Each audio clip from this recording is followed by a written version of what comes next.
పరలోక రాజ్యంలో rewards wait చేస్తున్నాయంట, కానీ నువ్వేమిస్తున్నావు ఆయన? What are you giving to God? You see the day is coming అండి. మీరందరూ ఈ మాటను జాగ్రత్తగా వినాలి. ఆ దినము రాబోతుంది, మనం ఆయనని ముఖాముఖిగా చూసే దినము రాబోతుంది. ఈ వాక్యము సత్యము. యజమానుణ్ణి మనము చూడబోతున్నాము, లెక్క చెప్పబోతున్నాము.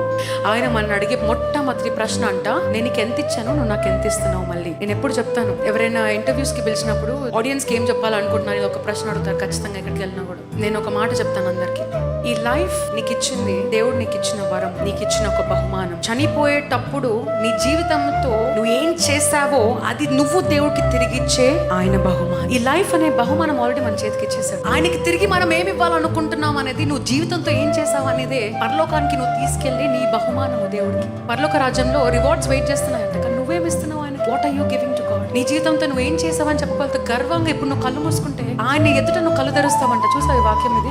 యజమానుడు వచ్చి ఆయనే వస్తాడంట నీ దగ్గరికి, వచ్చి వారి యొద్ద లెక్క చూచుకొనెను. లెక్క అడుగుతాడంటండి.